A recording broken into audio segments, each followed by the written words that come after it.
And for good reason, too, because the economy is not doing good. If we take a look at another article from CoinDesk, U.S. inflation rises to 7.9% in February, a fresh 4-decade high. Bitcoin, seen some investors as a hedge against rising prices or dollar devaluation, was little changed after the Consumer Price Index report, which closely matched economists' expectations. All right, I got some allergies today. U.S. inflation accelerated in February to a fresh 4-decade high, signaling supply and demand imbalances were a little improved amid soaring gas prices. The Consumer Price Index rose 7.9% over the past 12 months, the fastest since 1982, the U.S. Labor Department's Bureau of Labor Statistics reported on Thursday. On a monthly basis, the CPI rose 0.8% in February, faster than the 0.6% increase reported for January. So-called core inflation, which excludes volatile food and energy prices, rose 0.5% in February, slower than analyst expectations. The core inflation rate was driven by increases in shelter prices as well as for recreation, household furnishings, and airline fares. Bitcoin, the largest cryptocurrency by market capitalization, has held steady at 39,300 5 minutes after the report was released. Some traders view Bitcoin as a hedge against inflation given its limited supply.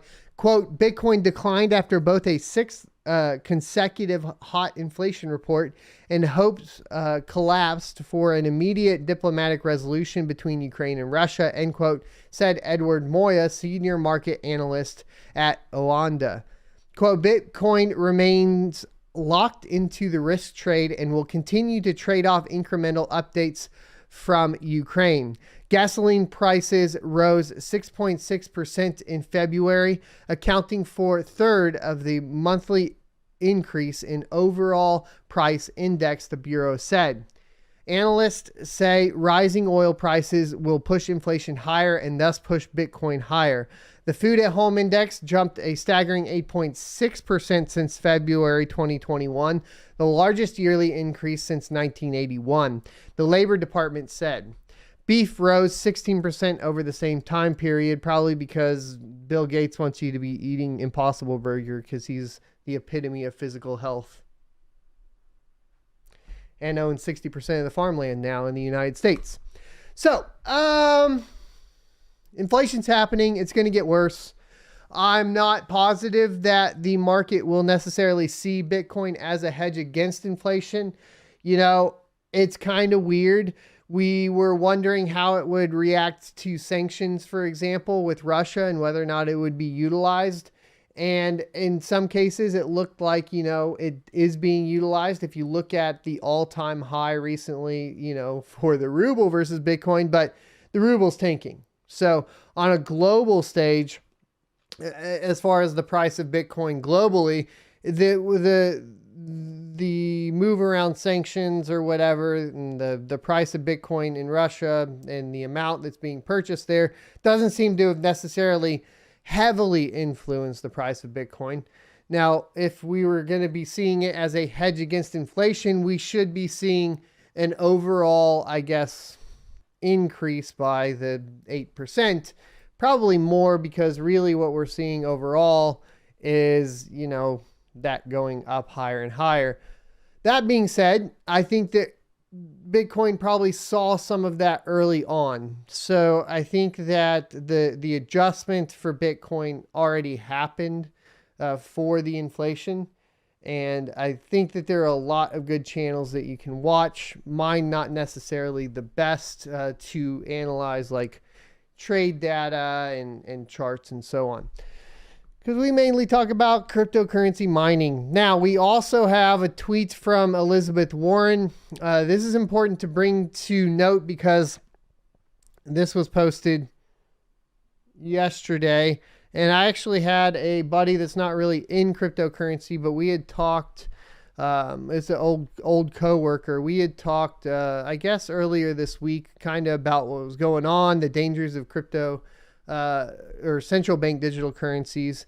and where that would lead. And then he sent me this and he said, yeah, he said they're showing their hand now, and I believe they are. So just point out this tweet. He sent me a screenshot of this tweet. It says, I've been ringing the alarm bell on crypto, from consumer protection to environment to national security, especially since Russian elites can use digital assets to undermine sanctions. POTUS is right to spotlight crypto's risk, and we need strong rules before it's too late. Get out of here, Warren. You just want all the money, don't you? You're really worried that everybody stops using all that US dollar you've been stacking up. You're ready for that CBDC so you can print some extra money to buy some extra Bitcoin. Look, it's going to come down to the list of fear-mongering. Once again, how many off the list of fear-mongering did we get in with this one tweet? Consumer protection 1, environment 2, national security 3, and look, those baddie Russians, we're adding that to the fear-mongering list. Let's go ahead and make sure that they can't participate within cryptocurrency. That's a reason you don't want them participating in it. You know, they're from over there in Russia. Look, this is just standard fear-mongering from the establishment, because Bitcoin, if used properly in a decentralized manner, is a credible threat to the rules they have set. Once again, I'm listening to too much Rise Against. I hope you enjoyed this clip from the Crypto Mining Morning Show every Monday through Friday, 7:45 a.m. Pacific and 10:45 a.m. Eastern Time. You can check out more clips here, or if you're interested in checking out the entire live show, you can check that out down here. Thanks for watching, and I'll see you next Tuesday.